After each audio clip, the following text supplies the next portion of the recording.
because basically I work as a theoretical physicist. I develop and test models of the Big Bang, and there I fell for theoretical physics.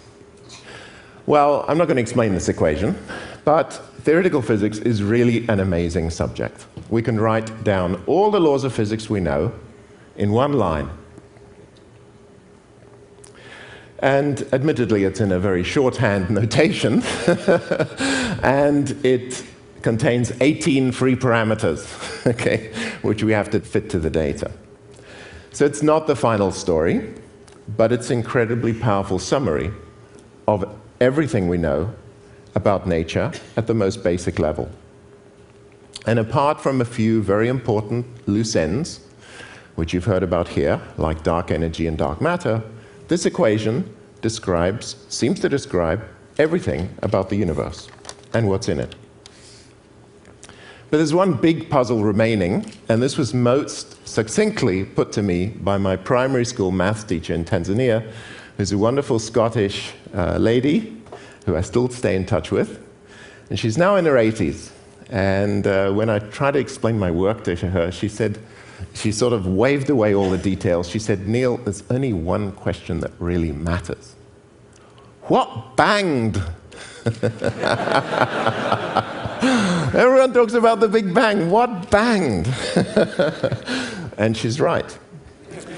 It's a question we've all been avoiding. The standard explanation is that the universe somehow sprang into existence, full of a strange kind of energy, inflationary energy, which blew it up. But the puzzle of why the universe emerged in that peculiar state is completely unsolved. Now, I worked on that theory for a while with Stephen Hawking and others. Then I began to explore another alternative. The alternative is that the Big Bang wasn't the beginning.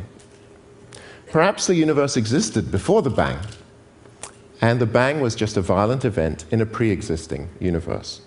Well, this possibility is actually suggested by the latest theories, the unified theories, which try to explain all those 18 free parameters in a single framework, which will hopefully predict all of them. And I'll just show a cartoon of this idea here. That's all I can convey. According to these theories, there are extra dimensions of space, not just the three we're familiar with, but at every point in the room, there are more dimensions. And in particular, there's one rather strange one in the most elegant unified theories we have. The strange one looks like this, that we live in a three-dimensional world. We live on one of these worlds, and I can only show it as a sheet, but it's really three-dimensional. And a tiny distance away, there's another sheet, also three-dimensional, and they're separated by a gap. The gap is very tiny, and I've blown it up so you can see it, but it's really a tiny fraction of the size of an atomic nucleus. I won't go into the details of why we think the universe is like this, but it comes out of the math and trying to explain the physics that we know. Well, I got interested in this because it seemed to me there was an obvious question, which is what happens if these two three-dimensional worlds should actually collide?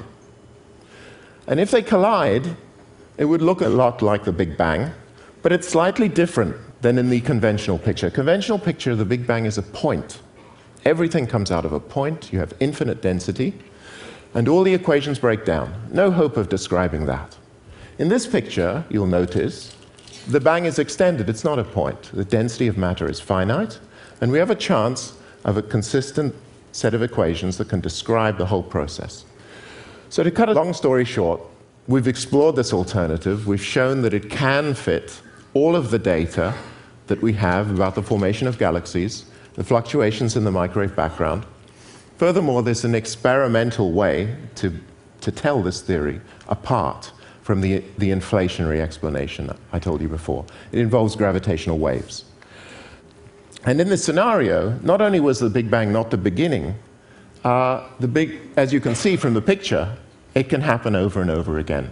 It may be we live in an endless universe, both in space and in time, and there's been bangs in the past, there will be bangs in the future, and maybe we live in an endless universe. Well, making and testing models of the universe is, for me, the best way I have of enjoying and appreciating the universe. We need to make the